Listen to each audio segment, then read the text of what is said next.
Herkese merhabalar, ben Huri. Huri Metek Mutfak'ta mutfağıma hoş geldiniz.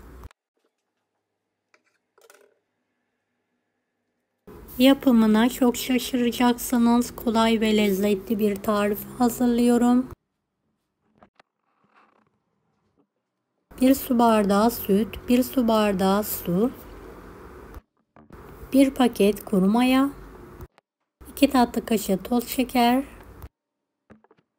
Evet, biraz karıştıralım. 5,5 su bardağı unu azar azar ekleyelim. 2 tatlı kaşığı tuz, yumuşak, ele yapışmayan bir hamur hazırlayalım.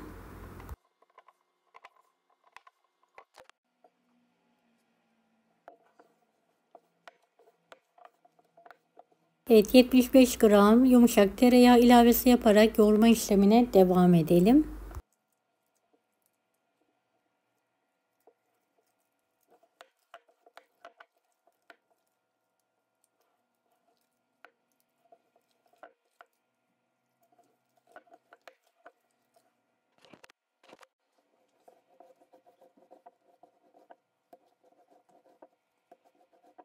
Evet, gördüğünüz gibi pürüzsüz bir hamur hazırladım. 14 eşit olacak şekilde keselim.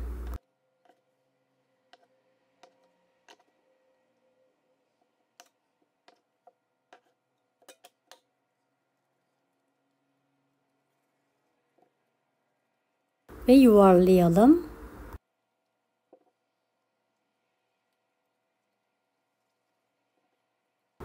Beni hangi ülkeden veya şehirden izliyorsunuz merak ediyorum. Yoruma yazarsanız sevinirim.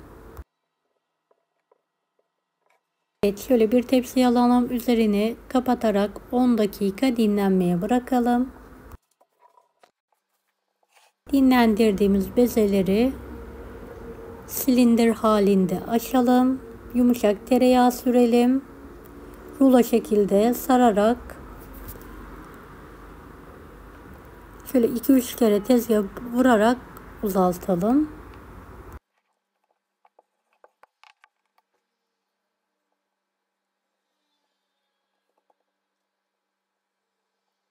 Evet, videodaki gibi hazırlamaya devam edelim.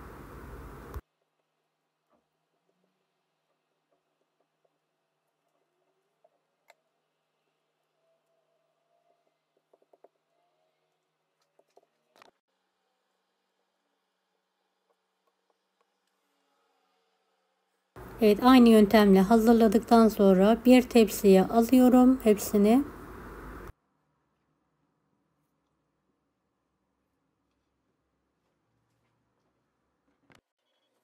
Üzerini kapatıyorum.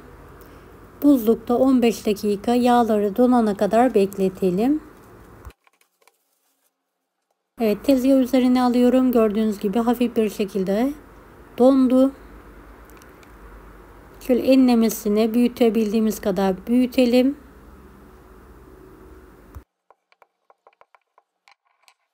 Ve rulo saralım.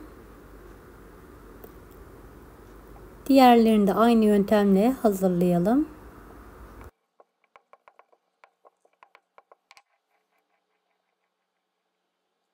Ve ortadan ikiye keselim.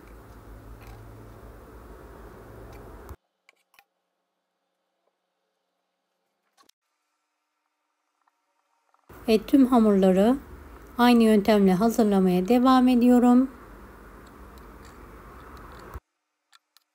Hepsini ortadan ikiye kesiyorum. Elimle hafif bir şekilde bastırarak düzlüyorum.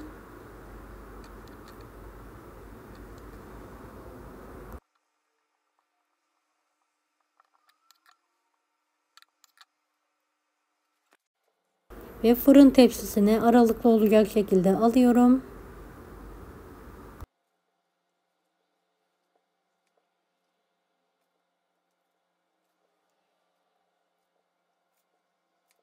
Bir saat tepsi mayası yaptıralım. Evet, benim fırınım biraz sıcaktı. Şimdi beklettim, mayalandırdım.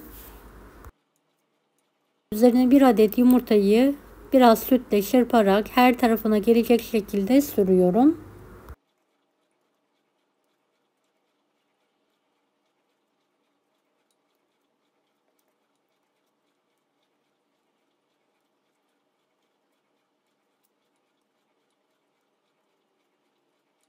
Ve 170 dereceli fanlı fırında pişirmeye bırakıyorum.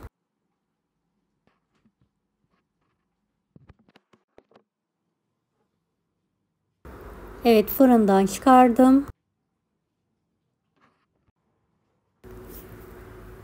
Evet, bir tanesini keserek işini de sizlere yakından göstermek istiyorum. Gerçekten çok lezzetli oldu. Mutlaka deneyin.